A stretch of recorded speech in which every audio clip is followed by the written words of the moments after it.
Today's Formula One racing car, the world's most highly engineered racing machine. If you got them going fast enough, you could actually drive them round on the ceiling. Built to test the limits of automotive design. Without the regulations, we could build a racing car that would race at speeds of 300 miles an hour. A chariot of fire for those who dream of victory. It would be very difficult to get a racing driver to drive a car that was extremely safe but really rather slow. A star-spangled world where teams spend millions to gain those precious tenths of a second that divide failure from success. A perpetual quest to build the ultimate.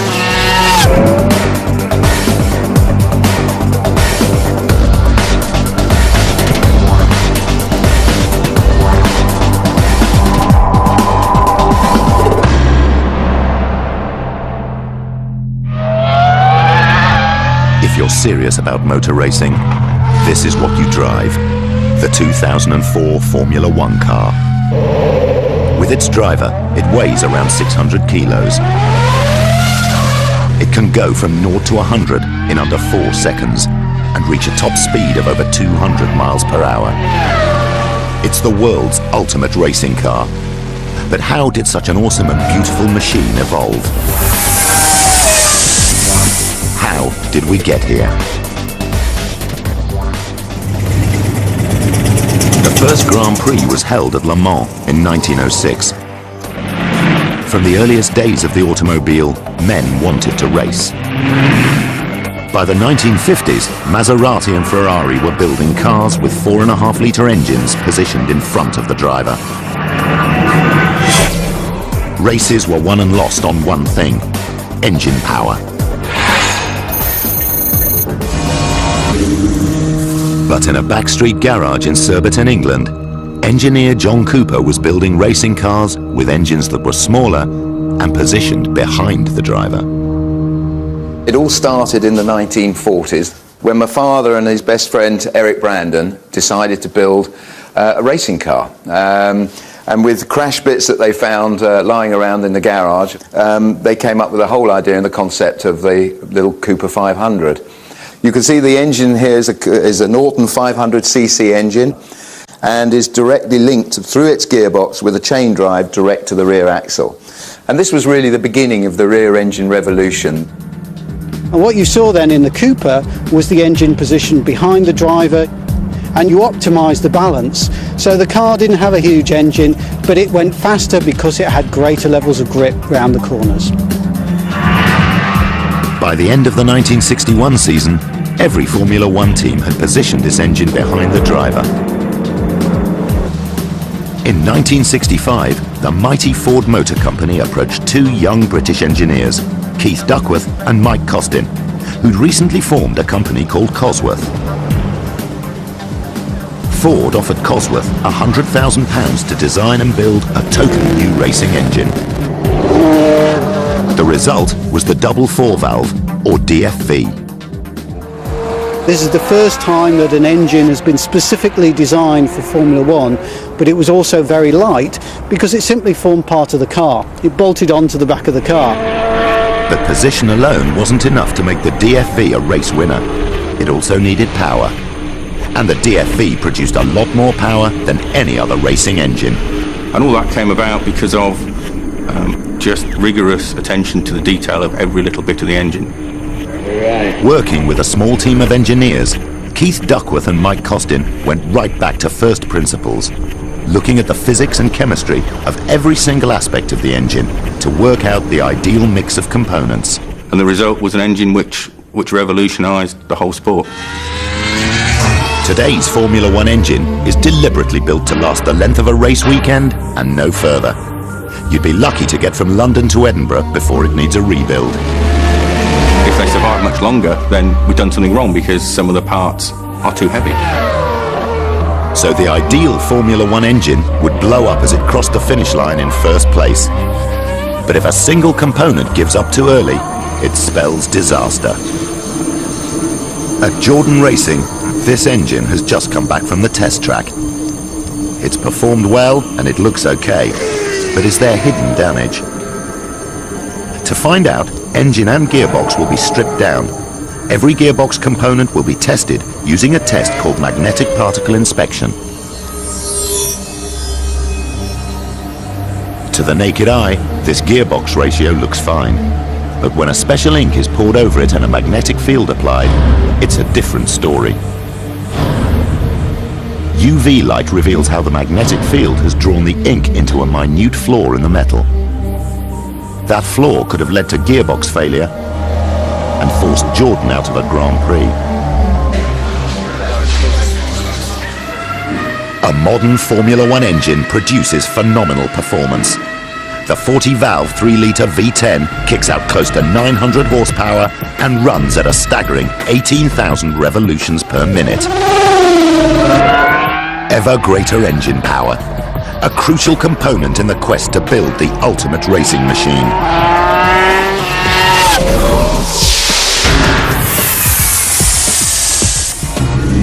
But higher speeds mean faster cornering. As the 1960s advanced, designers had to find new ways to keep the car on the track. For inspiration, they started to look at how planes fly. These are probably the most significant cars I've designed in my career. John Barnard, a legend in Formula One design. If you analyse a Formula One car today, the engine is probably 50% of the performance of the car.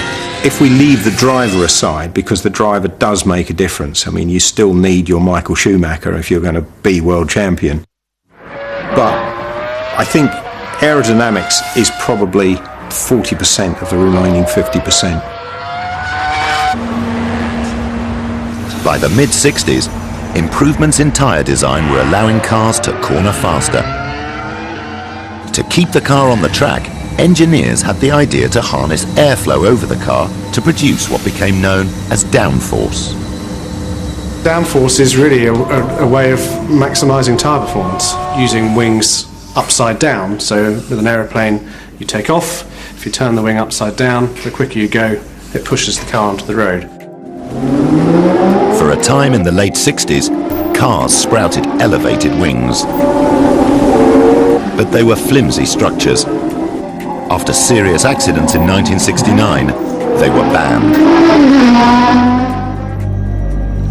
Deprived of their high wings, designers turned again to aerospace technology to improve the aerodynamics of their cars. Since they discovered the wind tunnel, they've never looked back.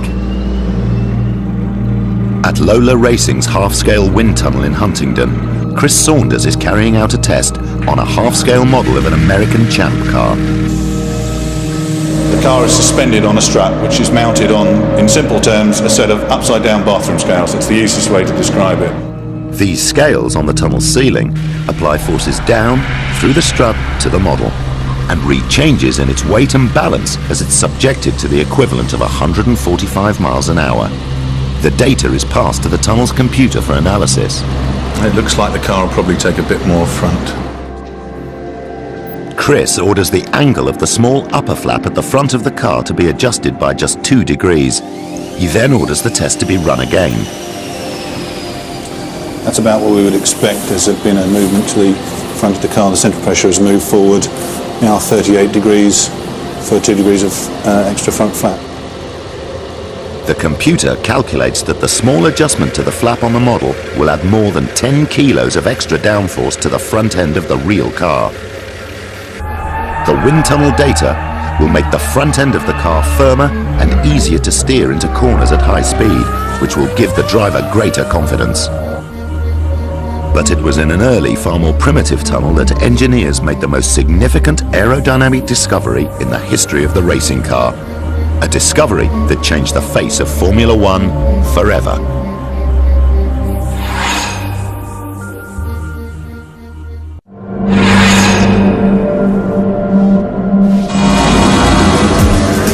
In 1970, Colin Chapman of Lotus launched the wedge-shaped Lotus 72.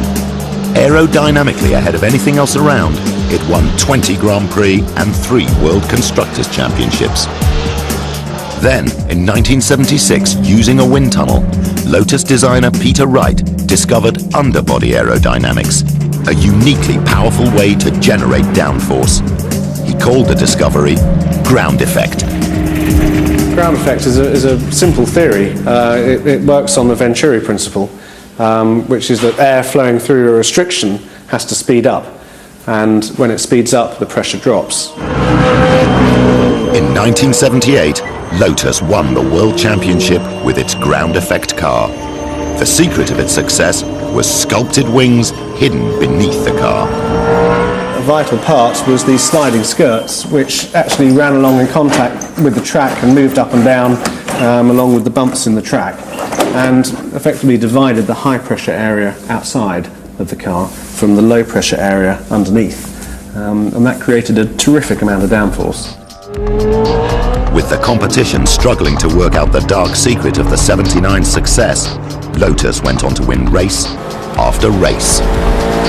But Formula One's governing body was growing fearful that ground effect cars were simply too fast and too dangerous. The cornering effect that could have been generated by ground effect was enormous. And it's no joke to say that drivers would have been needing G-suits. In 1982, ground effect cars were banned from Formula One. But a new generation of aerodynamicists has found other ways to generate downforce. When ground effect cars were banned, there was a sudden loss of downforce. At the time, I suppose most engineers didn't think we would ever get it back, but we've got it back, and we've increased the levels of downforce to levels unimaginable back in those days. They've done it by paying attention to every fine detail in wind tunnel testing. There's various aspects of this car. Each of them may only add up to 2 or 3 kilos of downforce, but when you've got 100 or 200 fine areas of detail added up, that's hundreds of kilos of downforce. Maximum downforce requires high pressure above the car or component and low pressure beneath. Red indicates high air pressure and blue low pressure, in this simulation by Advantage CFD. The CFD stands for Computational Fluid Dynamics, and it's basically simulating a car and simulating air flowing over that car on a simulated test track or even in a simulated wind tunnel. These equations to show fluid flow were written in Victorian times. They were too long and complicated to use until computers came along. The computer solves millions of equations to give us some kind of visualization results. We can look at the configuration of the car, so we can see if the rear wing and the front wing are set up correctly to give the maximum downforce. To complement wind tunnel research, every Formula One team uses CFD simulation. Where they're heading is to be able to have 2 cars in that simulation and possibly one overtaking the other. This will help drivers anticipate when to come out of the slipstream to overtake. Advances in aerodynamic design have made cars faster.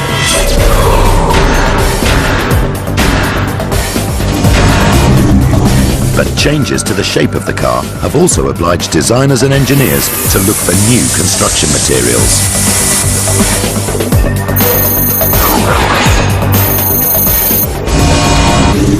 By 1980, cars had become far more aerodynamically efficient.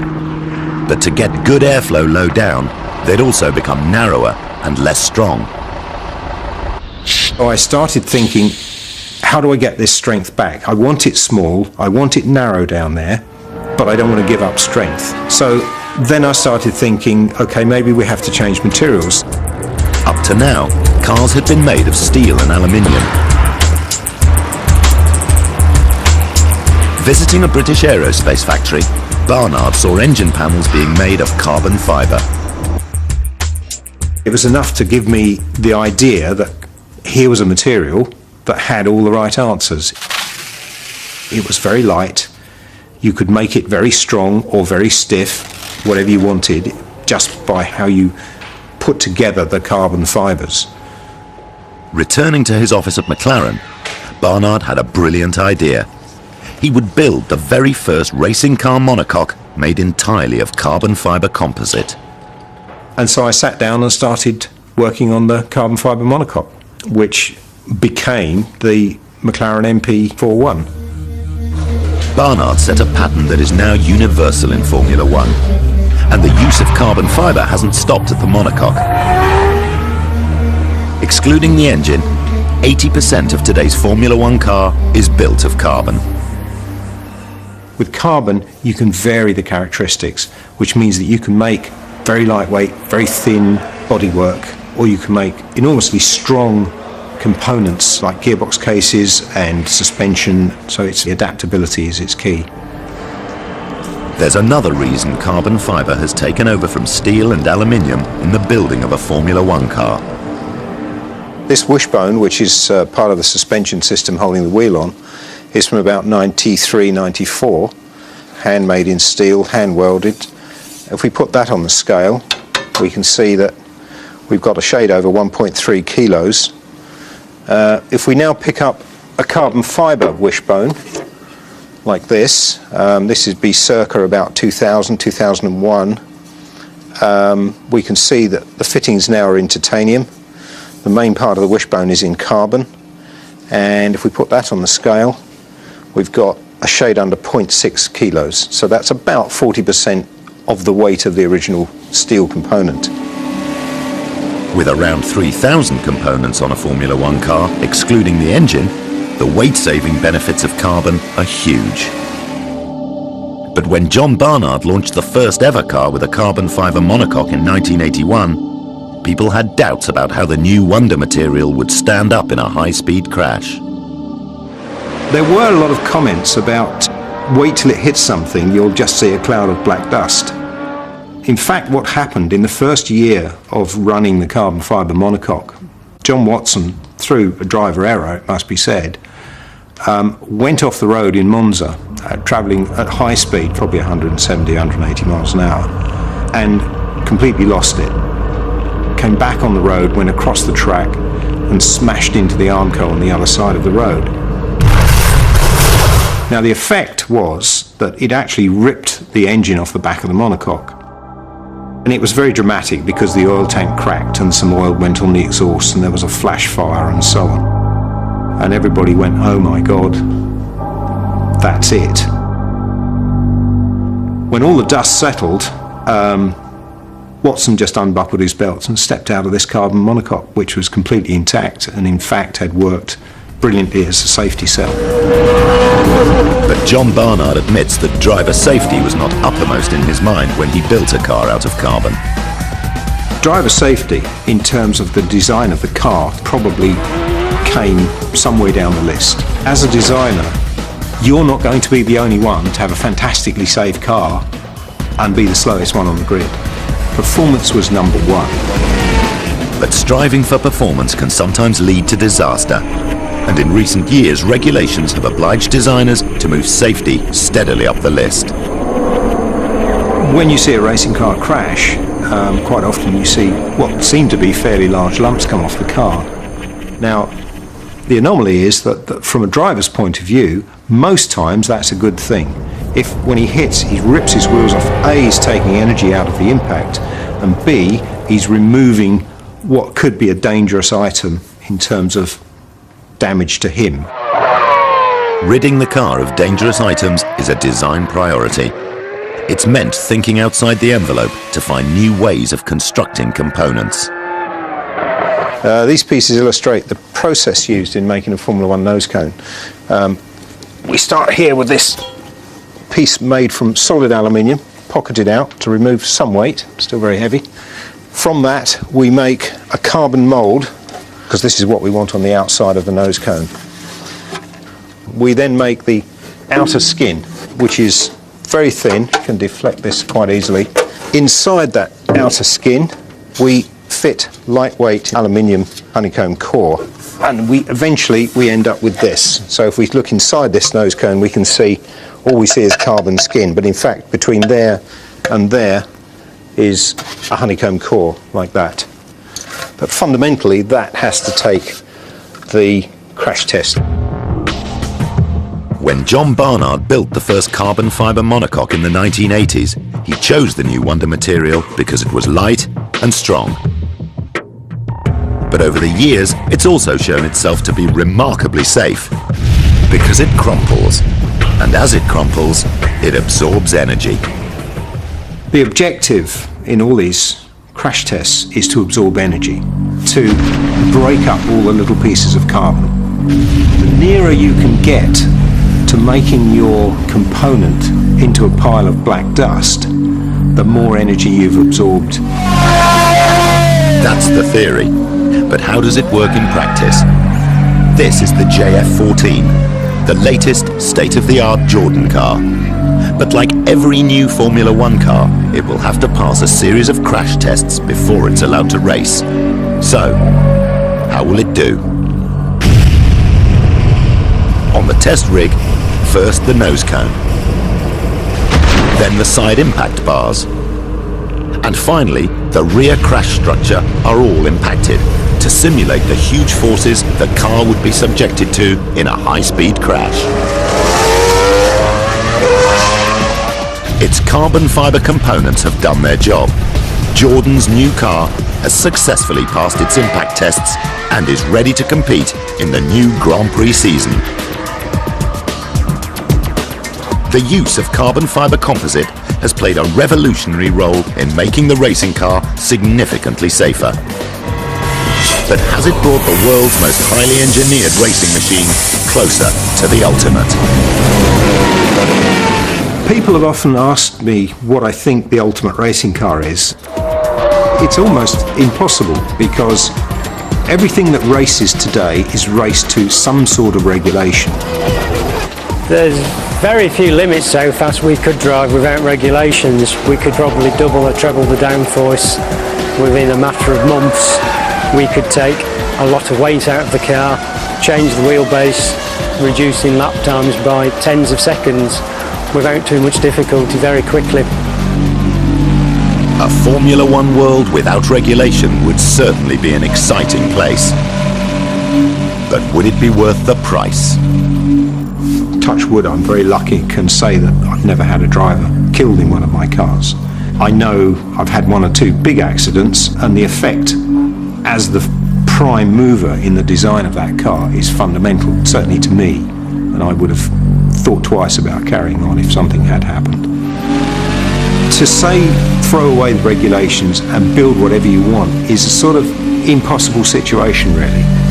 So I'm not sure that the ultimate racing car has been built, and I'm not sure it can be built.